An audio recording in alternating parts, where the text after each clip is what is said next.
guys, we're gonna get the work session going here with Harris and the pay clock here. The gentleman is on the online. All right, Mark, we're ready to go. All right. Good afternoon, everybody. Good afternoon. With this. I don't know if they'll have any specific questions. Mark will answer anything you want on how we can do the time clock. What I said is I'd like for us to talk about time clock, and they do at some point have an employee self-serve, but I think I want to get us started on time clock. When I had the meeting with Mark, the police department and DPW, it would work for them also in the way they break down and do their different scheduling and how they get paid on a different basis when it's their overtime or their anything. So if you have any questions, now, Brad, might be the time I know you and Steve, but I think this will cover a lot of Steve's. So I don't know if you want to just say a few things, Mark, and let them know that what Sure. you have available quick for them. Sure, I'd love to say a few words here. Can you see my screen first of all? Yes. Yes. Okay, it may be small for you right now, I'm not sure, but we have the ability, once we program everything with you in the beginning, put in all kinds of codes. It's unlimited to the number of codes we can put in. For example, we have regular time, overtime, vacation time. We might have certain police pay, sick, any code you can think of, you can put in there. So as a user, give me a second here. I need to move this out of the way. Put that on my other screen. Okay, so there are two screens to log into. One, as a user, you would just log in from your cell phone or your iPad, wherever, and you would just go in and log in for the day. And you can see, let's say you forgot if you punched in, this just told me that I'm punched in already. And, I could request time off, schedule off, all that stuff. I won't bore you with details, but it's very, very easy. I can go in there and put the time off and ask for that. From an admin point of view, however, let me pull up this screen here. Like I said, these are the codes right here. This is a dashboard that, you as an admin or whoever Lisa would have with her would go in and see every day. In order to populate this, at the beginning, when we transfer all your data from Payforce into this, Dr. Yoakum would do that. She would work with you, and she would ask you, Lisa, like, how many codes do you need? What do you need exactly? If you need the police to split out X amount of codes, well, that's not a problem. Like I showed you guys, we can configure as many job codes as you want, cost codes as well. Let's say you have different departments that have to splice out their budget in order. Well, we can have as many codes in there as you want. So let's also say, for example, when I log in as an employee, let's say I'm working half the day as a police officer and the other half in court. So you could split out those codes as well, where it's fundamentally part of your business of how you want to customize this. That's the luxury of this. It's flexible, where you would tell Beth exactly your goals, what you need, and we would create those codes for you so you can get that very easily. And for security reasons, if you like, this would be as strict as you want or as easygoing as you want. What I mean by that, let's say you have highway guys, you want them to show up at the highway department, there's geofencing with this, so you can pull that in and have that right here, and you got to say, hey, I need you to stand within this perimeter for you to log in and log out every day. So there's a lot of bells and whistles in this software that can be customized towards your needs. Any questions? Yeah, Mark, I have a question. So it's more on the administrator standpoint of obviously you have different departments with different supervisors. So let's just say at the end of the week, the pay cycle, is it like the supervisor goes in and approves like, hey, my department's men, this what they have submitted is accurate, or for example, like, oh man, I forgot to sign in or sign out, obviously there has to be some type of amendment in there. So is there a way for like the supervisor at the end of the week to say, all right, when I'm hitting submit, I am saying that, hey, my time stamp for all my personnel is correct. Is there a way to do that? Absolutely, and that's the function, that's their job. okay, they would go in and they would approve the timesheet. They'd look over their group, okay? And it would go in there, and you'd pull up that employee, and you would see what they did for the week. And if there's something, not right, like an orange or something, you would question that employee. But, let me take it back a layer here. Your employee, you would tell them, hey, listen, by X day and time, you need to go through and approve your own, or modify, or if you give them the rights to do that. If you don't give them the rights, they can just log in and log out, and that's it. Then it goes to the next level of approval, that supervisor was just talking. And they would go in and make corrections, or they would ask the employee what's going on. There is a way to email your employee through here as well. Okay, so there's communications, there's either a mass communication or a one-on-one communication that you can send that message to. In the, just to simplify it, to answer your question, yes, there's an approval system. The supervisors for that department would approve things and then set it up the next level, which if the next level is Lisa and she's the gatekeeper of everything, in theory, the supervisor should have everything 100% before that goes up to Lisa. So all she has to do then is just go in and upload that period ending report. She would hit generate, and it would create a file. And that file is your payroll, 100% done, and she would upload that into Payforce, and it'd be a done deal. However, let's say you call her on that 12th hour, okay, right before she's ready to cut checks. And yeah, we're looking at that one person in the corner there, right? She'd go in there and manually change that. She could manually change that and fix that. She would have to turn around and go in the time clock and fix it as well. But she can, in Payforce, go in and fix that before she runs checks. We do have that fail-safe system in there. Great question. Another question, so maybe you may have said that also covered it. So when you put in there, we'll say different departments, you said can you assign, we'll say, Josh Grocius, okay, my pay rate for this year is X dollars, and if this week I worked 42 hours over the 40, obviously I get overtime. Does that automatically calculate the overtime in there, or do you need to go in there manually and say, all right, 40 hours of regular pay, 2 hours of overtime? In your job codes section, you're gonna go in there and set that up. Okay. There's gonna be a threshold that you can set up and it automatically do all that. This system is automatic, it's what you feed it up front. Okay. And based off of that, so does the employee have to be the one that clicks the correct code when they're signing in and signing out? So for example, I'm gonna say, all right, I know I'm gonna have overtime Friday, I'm gonna work 3 additional hours. Do they need to go in and do that, or is that up to the supervisor to go in there and make the correct changes? It says, all right, hey, they earn 3 hours of overtime, I gotta make sure I click the right code to make sure they get that 3 hours of overtime. So the employee would have the ability just to work as long as he needs to work and log out. It's that simple. He would just log out. And then it would show up in the report, and it would trigger your supervisor to take action and question it. Okay. You would investigate that and see it's legitimate, and then your supervisor would approve it. Okay.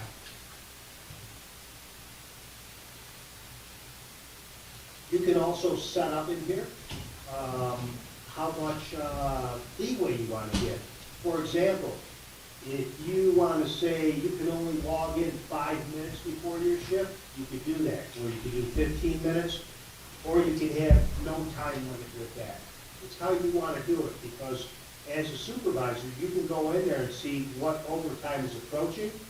On your dashboard, you can customize this right there. You can see who crossed the threshold. Let's say, for example, when I was in management, I knew, somebody would try to take 15 minutes every day. By the end of the week, they have 2.5 hours of overtime. If you don't watch that, guess what? Your money is going out the window. So you can tighten that up if you want to. You can have eyes on it as a supervisor or manager. With that window being said, so let's say we allow, I'm making this up here, 10 minutes you can sign in early.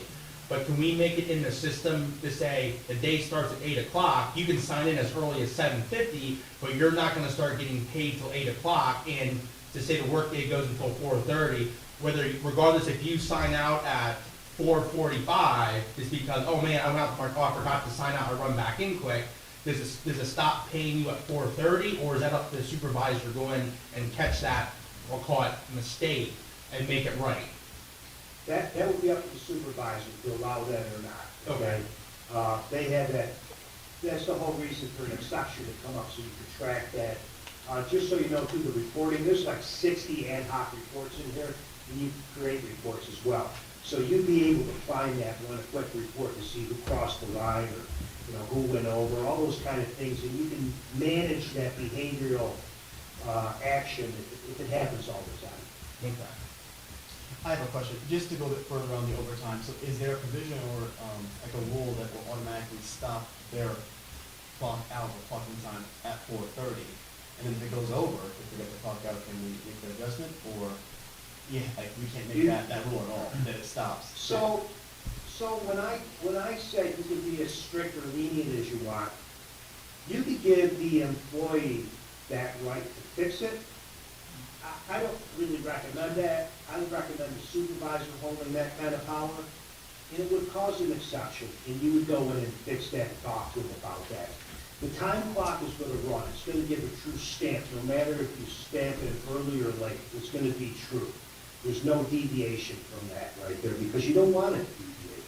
You want to see what's happening. You want to be part of that. And then you want to be able to manage that, track it as well, and then, you know, address any behavioral issues if there are any. So it won't automatically shut off like that. If I log in at 7:50 and I log out at 4:35, that means I logged out at 4:35, and, you know, you can do in settings to set up that limitation right there. Well, wait a second, you know, 4:35 really means 4:30. You can play around with that right there and set that up in the configurations. So I kind of answered your question with a half yes.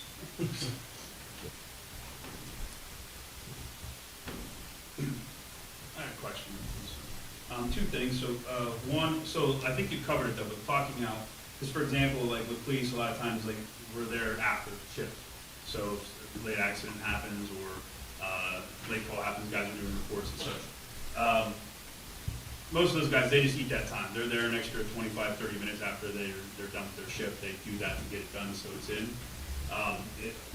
So you're saying with that being said, we have the supervisor have the authority that we go in, you know, to correct that? If that person didn't clock out? Or?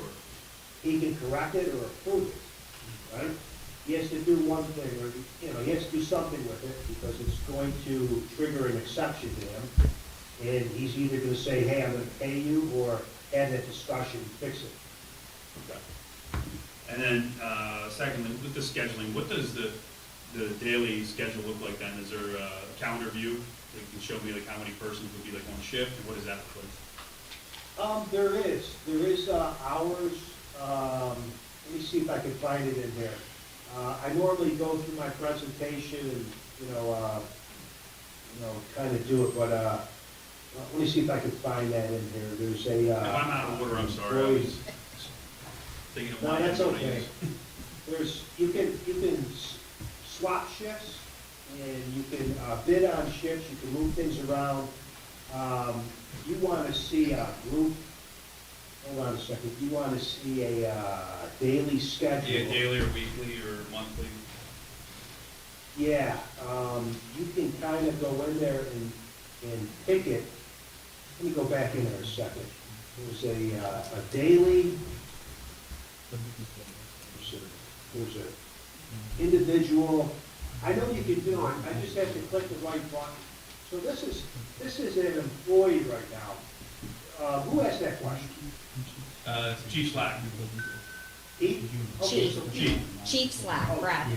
Oh, Chief, okay. Well, you can go in there and look at individuals with your date ranges right here, and then you can go in as a group as well, and look at your group one, which I'm trying to find that right now. I know you can do it.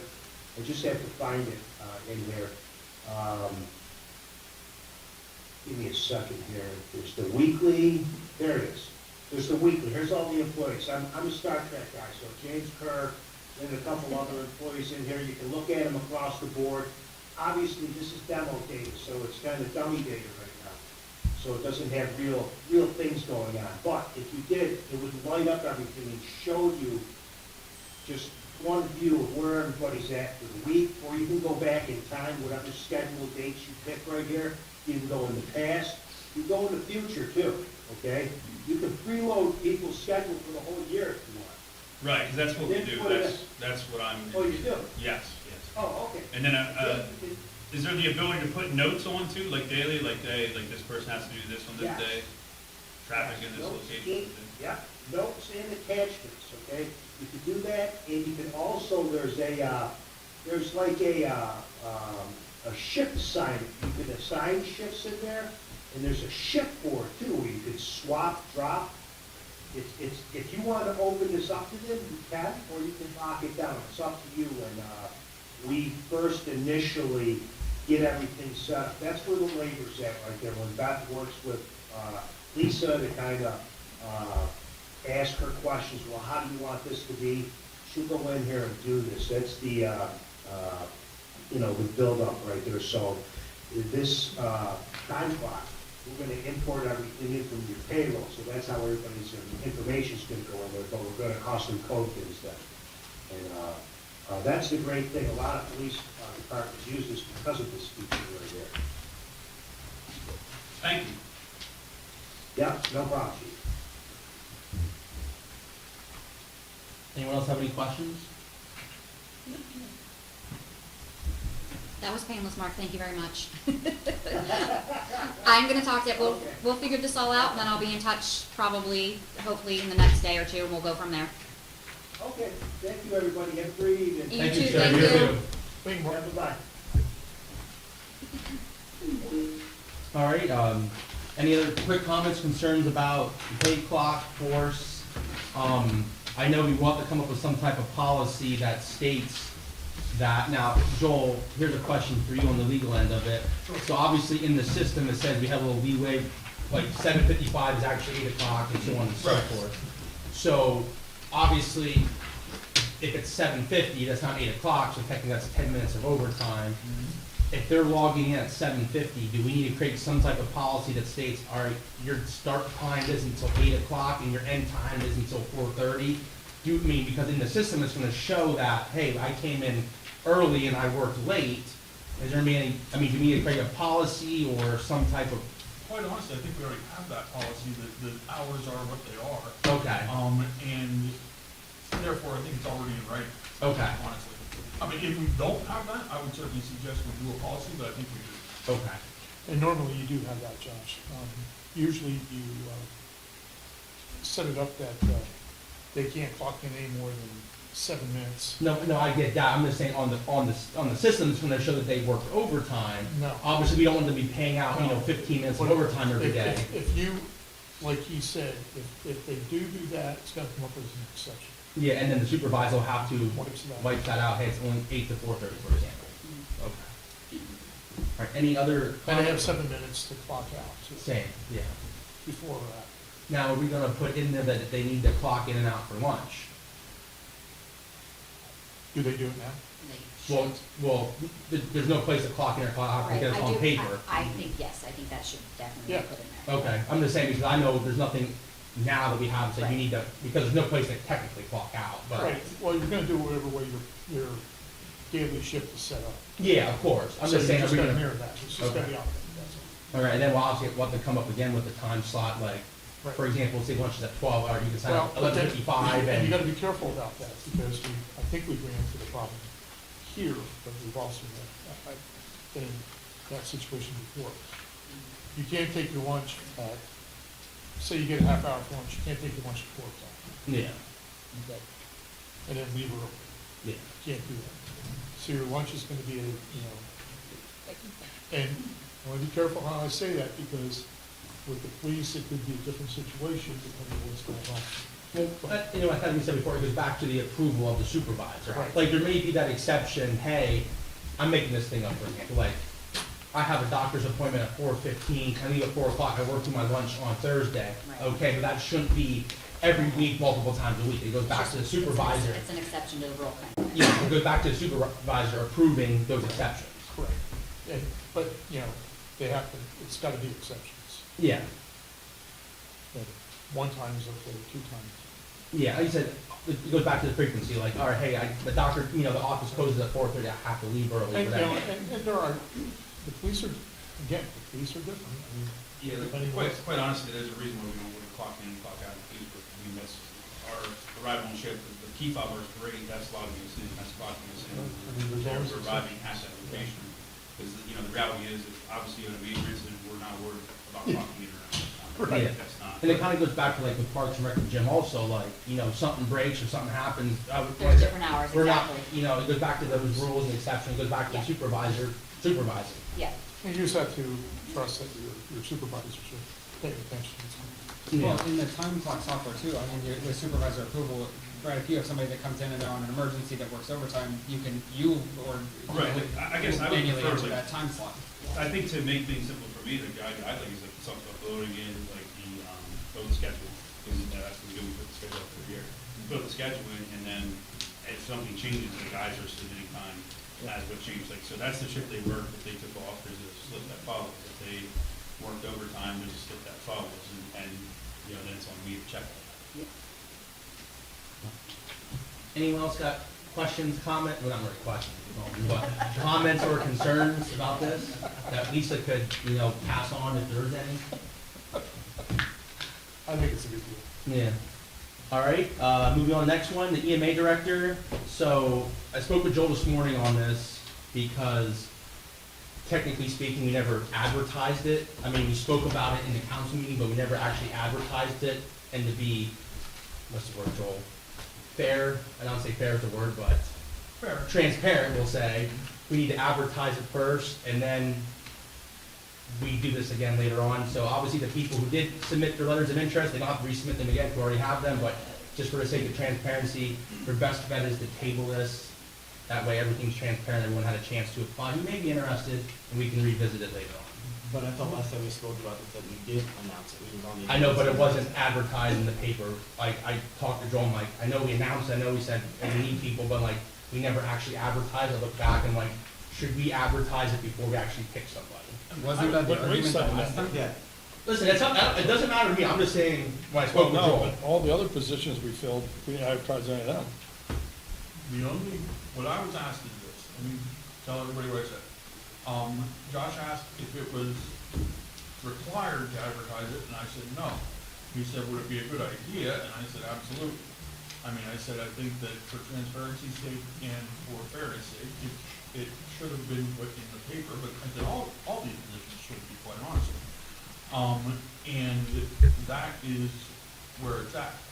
If you guys wanna vote tonight, vote tonight. There's nothing that says legally it has to be advertised whatsoever. I was just saying, you know, for now and for future reference, we ought to be advertising. So that's, I mean, that's up to council if they want to move forward or not. I'm just, from, I don't want to say Joel's suggestion, but his opinion. Every other position is filled with no advertising. We're not gonna And pick, none- we're not gonna pick and choose which one we advertise, which ones we don't. No, I'm saying we ought to do it in general. I wasn't aware that it wasn't being advertised, I'll be honest with you. But, and I should have made myself aware of that, apparently. Well, no, we can't blame it you. Well, No, I mean, I'm we just do saying. announce at all the council meetings what positions are open and what's available. Right. And EMA has been announced. I personally, Enough that we got and free it's applicants. only my opinion, and I don't have a vote on this. I think that you made it clear at the last council meeting that you were gonna do the interviews tonight, and that's why you had them part of the work session. But I think it would be, in all fairness, I think you should do it. But again, I Like I said, don't, I'm going off what our solicitor suggested, but like I said, that's up to council, I'm only one person. that was, and again, Mr. Oyster is also correct for the fact that we've never advertised any of the positions. Well, that is correct, but doesn't, well, we have to Well, start sometime to do it correctly.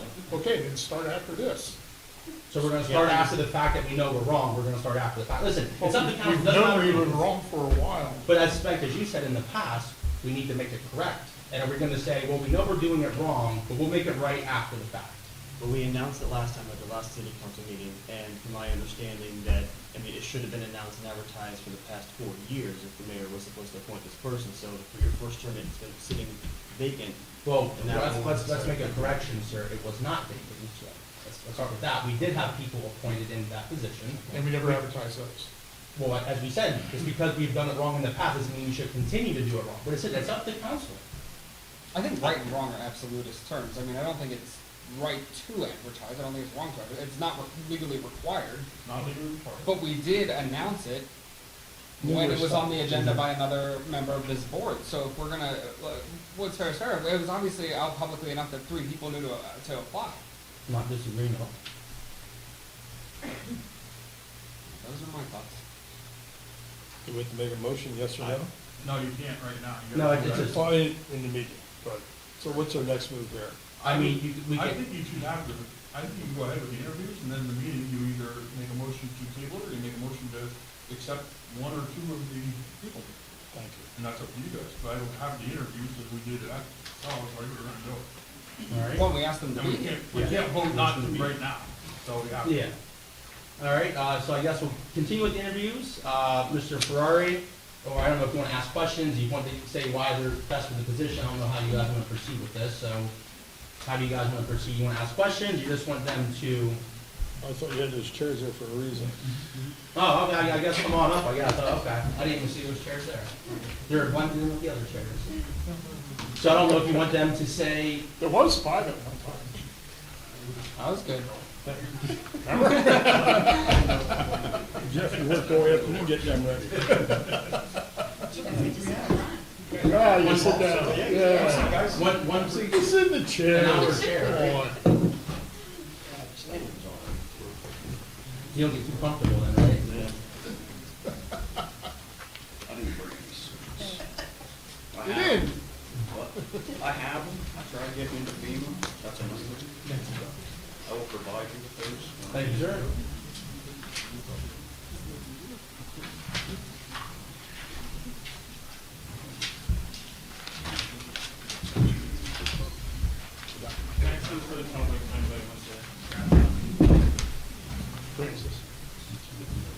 I already gave him a second. All right, I don't know who wants to go first. I'm only going for the deputies, so. Derrick on the left. What are the questions? I don't know if council has questions, I don't know if they want to say, I don't know, if council want to ask questions, they just want them to say, hey, why do they think they should be appointed? Yeah, Derek, why do you think you should be appointed to the position? What your skill set certification? I think I'd be great at it. I've been a line officer with the fire department in the city for the last 5 years, a captain for 2 of that. I've been a part of multiple of the major incidents we've had in the city, like the windstorm, for example. You know, I've gone as far as Mayfield, Kentucky, to FEMA incidents when they had the tornadoes down there, so I got to see how FEMA operates on larger scale incidents. But I've been in a lot of the big buildings in the city, seen a lot of more primary hazards that we're gonna deal with. I think it'd be exciting to start pre-planning some of the buildings and some of the emergencies that we have. And some of the ICN's certificates you have to give. I have 800. 100, 200, 700, 800, 300, 400, IS5, hazmat tech. I have my fire one, I have a rescue tech. And the ICN certifications that you got there, in flood, like what's? Most of it's hazardous materials. Hazardous materials and large incident command. You got some NIMS training, can you briefly go over the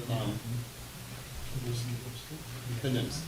Yeah, it's NIMS, okay, so. Yeah, 100's introductory, 200's slightly more in-depth introductory. 300 and 400 are more for intermediate and large-scale incidents. The 100, 200, 700, and 800 are more for your initial responses. And then the 300, 400 covers more when you get into general staff and the logistics team and operations staff. And that's just the expanding of the things. And what would you say your personal unit looks like if you were appointed? I think we have to review the plans that we have. and review the resources that we have. Like, does the city have any beds or cots or anything to provide shelter? No, we normally partnered with, at the time with the hospital. Yeah. But that wasn't there anymore. Now it's like high school when they, There'd be a lot of, we'd have to figure out where we're starting to be able to go anywhere with it. So can you describe, so a lot of this it says, you know, you have clear communication, ability to build trust, so tell us about your experience with county EMA, with the school districts, with other community partners, fire districts, or I'm sorry, fire departments.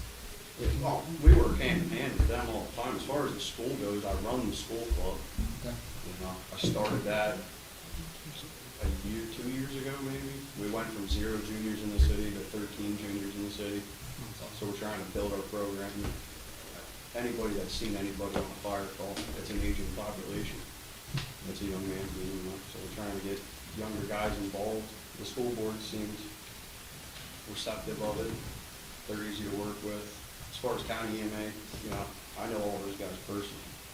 I've been up to the comm center multiple times. I know they're working on getting a command center built right now. So familiar with, obviously with dispatch, but also like county supplies, like you have generators, you have mobile lighting systems, all that, you're familiar with coordinating. Yeah, and that's what I mean when I say like the first 90 days, we'd have to just see how much we're gonna rely on county EMA and how much as a city we're gonna provide resources. Because I don't think it's gonna take very long for it to bump from city EMA to county. If something's large enough to exceed our initial resources, I'm pretty, it's gonna jump to county pretty quickly. Okay. Okay, thanks. I'm good. Any questions for Mr. Backer?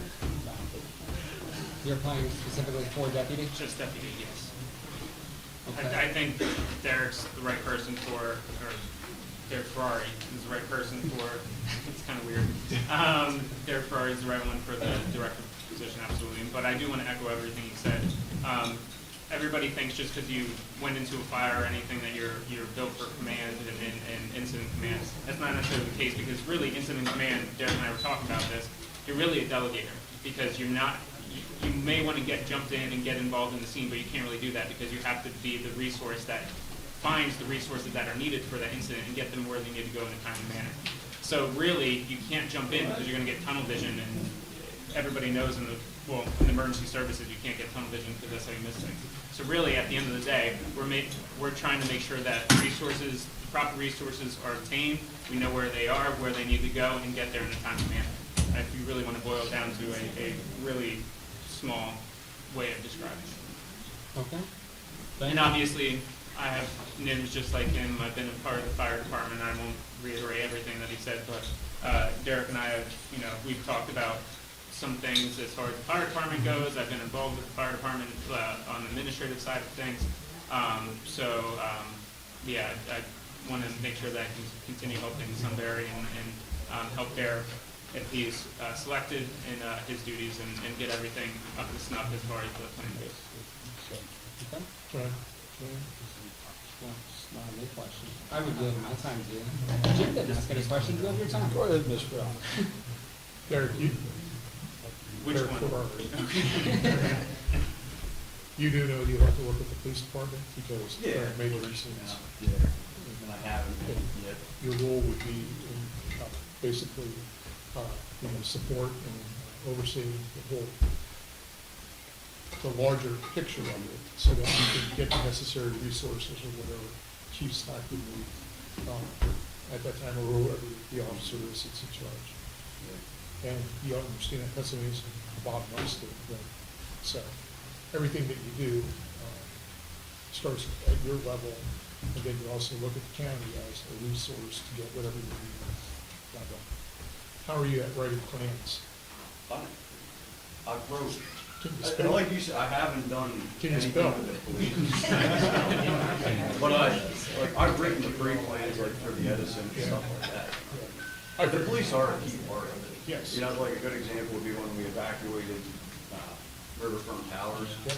One of the biggest problems with mass incidents like that is secondary crime. After you start pulling everybody out of houses, people come in and steal. So The same we with the have to write them conference. right into the plan to lock the place down as you're pulling residents out of areas.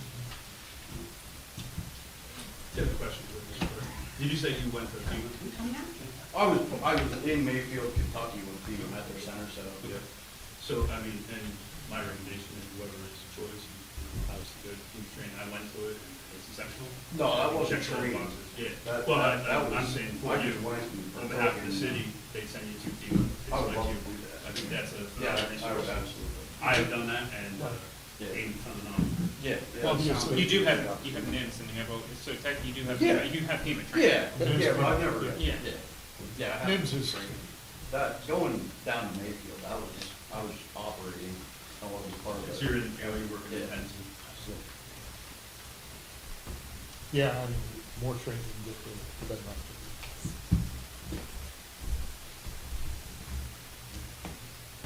Any other questions, anyone? Thank you, Bob. All right, thank you, gentlemen. All right, moving on to the next topic real quick here, the fence project for the police department. Just real quick, Chief Slack and I have been looking over finances, and we'd like to start, we'll call it phase one of the fence project. We did have some funds come in here from the, well, what's it called? Not the- Fines. The fines, yeah. I think that was around, what, $9,000, something along those lines. And with the money that Vinnie Causey gave of $5,000, so it's total about $14,000 here. And correct me if I'm wrong, Chief, so like that would do the sides of the parking lot. Yes, so under the initial plan, it gives the side fencing and the wiring, pre-wiring for the, use fencing as conduit for the power from the gate that would go in the back. And so then in phase two, I hope that next year the goal will be to finish the completion of it with the gates in the front and back. So we have the perimeter fencing up, and then we just have to do the gates in the second part. Unfortunately, the gates are expensive, that's why it's happening. So any questions for the chief on, I thought we had already talked about this, it was a go. well, yeah, but then Year ago. it was like, yes, there was a go on, you know, we're gonna proceed with it, but it's like, all right, the funding, and we want to say using the funds for like one of, like for the UTV, we use them elsewhere to do other projects instead at the time. So now we're coming back to say, I was under the impression that we did some budget for that. When we it did was like budget. when we sold some of the stuff, I would say, all right, this is what, I thought that was the understanding, that you're gonna use that for the fence. And, you know, obviously last year when we talked about the budget, I thought, we discussed it then too, that, you know, So- some things were gonna be done. I mean, so that's last year, but I mean, is that money still earmarked? If it's still, If it's last year, I mean, when we talked about this year's budget. Oh. I mean, I'll have to go back and see, you may be correct, I'm not 100% sure, because I know, like, Yeah, this is, we discussed Yeah, this. but Josh, I think several the numbers times. came in too high. yeah, so I think that, I mean, Yeah, I so know Travis and I if I talked- remember correctly, when I took over from Travis, the funding wasn't there for the entire project. We're trying to find funding for the entire project, about $28,000. And so which now, where I broke down into two different parts, we have with this fine money, then be able to use that, repurpose that with the money that Mr. Vinnie Clausy had donated, and be able to use that way that money doesn't sit now. but like I said, it's only phase one. If we see towards the end of the year, hey, there's money still in there to do it, we can finish it. Like I said, we're just trying to be as conservative, we'll say it, as possible. Like, hey, we have the 5,000 already in there, no, we got the 9,000 from the fines, we can start phase one of it, and it's just like getting towards the end of the year, if we see there's still money in there for equipment or whatever it may be, we can finish the second phase if it's still there for us. So at least we get, you know, the important part done with people not crossing through the parking lot and thinking it's just a throughway, and, you know, the police get nails in their car tires. It's gonna save a lot of funds that way. Does anybody, any other questions for the chief on the fence project? All right, then Councilman Ramos. Yes, so, there's been complaints, regarding just vehicle repairs happening in the street, so I know that,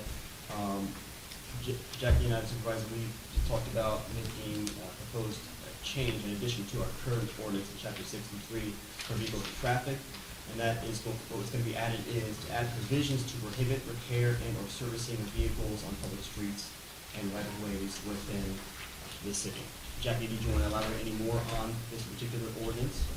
Yeah, that's basically it. So, here class city actually has the right to regulate use of public streets, alleys, and sidewalks. And basically what we're trying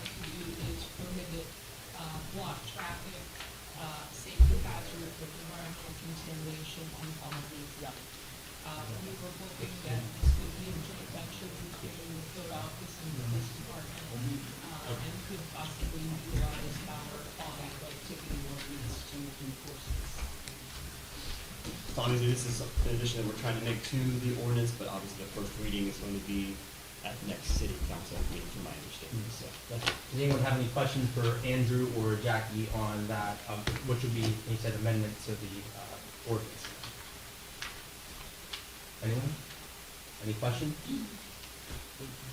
All right, any other things for the, on the work session agenda? Yeah, Josh, I'd just make a recommendation that you add to the agenda that we're now going to advertise for all open positions You mean as an announcement?